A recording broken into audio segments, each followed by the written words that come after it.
Февраль 2026 года. На южном побережье выдался на редкость тихим. Море, обычно капризное и штормовое в это время года, внезапно замерло. Оно не было ласковым, скорее, оно казалось затаившимся. Тяжелая маслянистая масса воды цвета тусклого свинца едва колыхалась, словно огромный зверь, погруженный в глубокий, тревожный сон. Капитан небольшого прогулочного катера «Бриз» Илья Степанович, человек с лицом, иссеченным морскими ветрами, как старая скала, недоверчиво поглядывал на барометр. Приборы молчали, но старая закалка подсказывала: такая тишина никогда не бывает случайной. Море что-то хранило, что-то, что копилось годами в его бездонных кладовых. «Ну что, Степаныч, пусто сегодня». Молодой матрос Алексей, вечно возившийся с планшетом или леской, лениво потянулся. «Туристов нет, дельфины и те куда-то попрятались. Может, повернем к порту? Домой охота, чайку горячего». Степанович промолчал, лишь крепче сжал штурвал. Ему было неуютно. В этот полдень «Бриз» находился в 10 милях от берега, в районе, который местные рыбаки старались обходить стороной. Здесь дно резко уходило вниз, образуя коварную впадину, а течения жили своей, непредсказуемой жизнью. «Погоди, Лёшка, сейчас развернемся», — глухо отозвался капитан. «Только круг заложим. Чувство у меня нехорошее».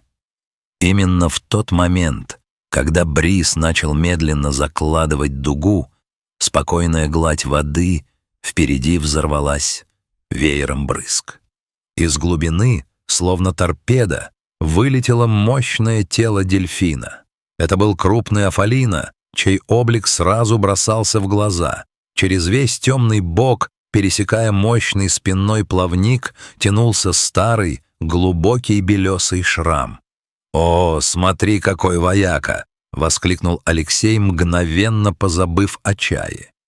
Но дельфин вел себя не так, как обычно ведут себя эти дружелюбные существа. Он не играл в кильваторной струе, не выпрашивал рыбу. Он действовал агрессивно и целеустремленно. Животное буквально бросилось на перерез катеру, едва не ударившись о форштевень. Степанович резко сбросил обороты. Двигатель «Бриза» обиженно заурчал, переходя на холостой ход. «Ты что творишь, дурной?» — крикнул капитан в пустоту, крутанув штурвал вправо. Дельфин не унимался. Он описывал круги, то и дело ныряя под днище и выныривая с пронзительным, почти свистящим криком, который в тишине февральского дня звучал жутко. «Степаныч, посмотри на него!» Алексей перегнулся через леер. «Он же нам проход блокирует, словно специально под винты лезет. Никогда я еще такого не видел за все годы службы». Но дельфин не просто мешал движению. Матрос заметил, что животное раз за разом подталкивает к борту какой-то предмет. Сначала это казалось обычным куском топляка или пуком спутанных водорослей, но предмет был слишком тяжелым и бесформенным. Он то погружался, то снова всплывал, удерживаемый носом дельфина. Илья Степанович заглушил мотор. Наступила абсолютная, звенящая тишина, прерываемая лишь всплесками воды. Капитан взял багор. Его движения были скупыми и точными, но в глазах светилось то самое необъяснимое чутье, которое не раз спасало его в штормах. Дельфин замер всего в паре метров от борта. Он смотрел прямо на людей, умным, глубоким и, как показалось Степановичу, бесконечно усталым взглядом.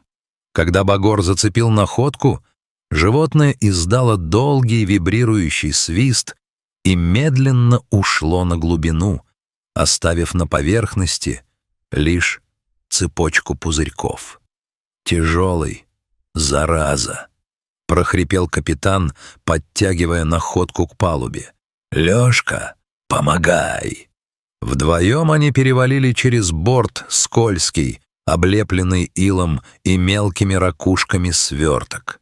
Когда-то это был кожаный портфель пилота. За годы, проведенные в соленой воде, кожа превратилась в жесткий, едва ли не каменный монолит. Соль и песок вытравили цвет, оставив лишь грязно-серый налет. Алексей брезгливо коснулся находки. Мусор какой-то. 10 лет в воде пролежал, не меньше. Выкинуть бы. Но Степанович уже не слушал. Он опустился на колени перед портфелем, вытирая руки о ветошь. Его пальцы, привыкшие к грубым тросам, осторожно начали счищать наслоения с стальной застежки. Под слоем вековых отложений блеснул тусклый металл. Капитан почувствовал, как сердце предательски пропустило удар. На латунной бляхе, изъеденной коррозией, но все еще читаемой, был выбит серийный номер и код борта. Н-442-СП. Мир вокруг словно застыл. Степанович помнил эти цифры. Он помнил их так же отчетливо, как лицо своей матери. 10 лет назад этот номер печатали во всех газетах, он звучал в каждом выпуске новостей. «Это он», — шепнул Степанович, и голос его сорвался. «Лёшка, это борт «Стрелы», того самого самолета, который исчез в 16-м. Февраль 2016 года был совсем другим, жестоким, с ледяными ветрами и штормами. Легкомоторный самолет, на борту которого находились опытный пилот и 2 пассажиров, молодая пара, летевшая на отдых, исчез с радаров именно здесь, в этом квадрате. Тогда поисковая операция стала самой масштабной за десятилетие. Сотни добровольцев, включая самого Степановича на его старом баркасе, прочесывали каждую милю. Водолазы ныряли до предела возможностей. Эхолоты рисовали карты дна, но море не отдало ни единого обломка, ни пятна масла, ни спасательного жилета. Самолет словно растворился в ином измерении. Через полгода дело закрыли. Пропавшие без вести, этот статус стал незаживающей раной для 3 семей. Быть не может, Алексей тоже побледнел. Столько лет прошло. Почему сейчас? «Шторм», — коротко ответил капитан. «Помнишь, на прошлой неделе низовой шторм крутил?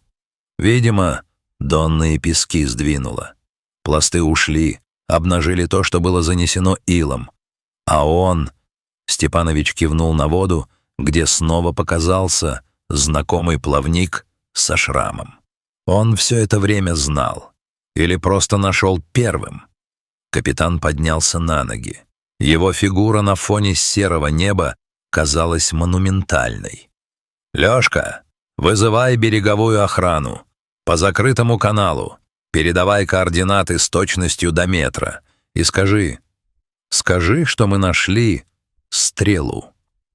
Через 2 часа тихий квадрат моря заполнился гулом вертолетов и рокотом катеров береговой охраны. Прибыли глубоководные аппараты. Степанович и Алексей не уходили. Они стояли на палубе бриза, наблюдая за тем, как профессионалы делают свою работу.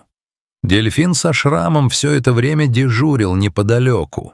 Он не уплывал, словно хотел убедиться, что его миссия доведена до конца.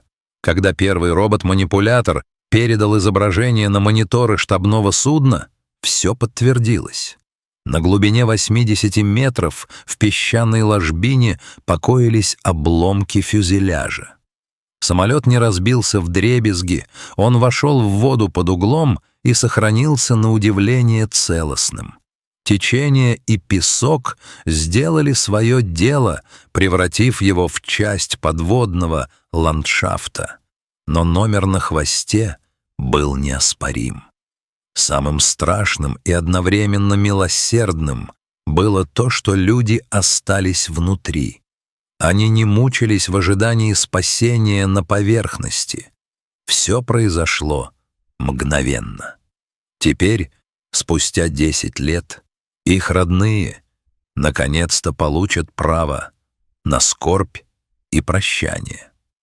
Вечером того же дня, когда последние лучи холодного солнца коснулись воды, бриз возвращался в порт. Алексей молчал, переваривая увиденное. Степанович курил, глядя на удаляющееся место находки. «Знаешь, Степаныч», — тихо сказал матрос, — «я вот думаю, почему дельфин?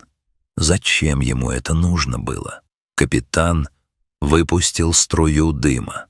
«Море, оно живое, Лёшка. У него своя память и своя совесть. Может, этот малый тогда, 10 лет назад, был еще совсем молодым. Может, обломки самолета стали его домом, а может, ловушкой, из которой он едва выбрался, заработав свой шрам.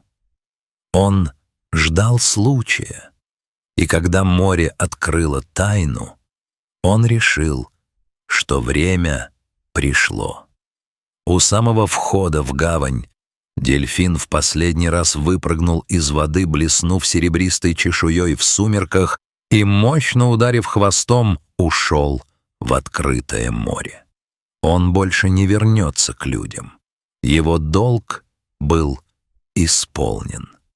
Море снова стало спокойным, но теперь это была не тревожная тишина затаившейся угрозы, а тишина покоя. Тайны больше не было. Души погибших могли, наконец, покинуть свинцовые глубины. Дорогие друзья, если эта история о верности, море и справедливости тронула ваше сердце, не забудьте поставить лайк. Ваша поддержка помогает нам продолжать поиски удивительных сюжетов. Подписывайтесь на канал, чтобы не пропустить новые истории, которые выходят у нас каждый день. До встречи на борту.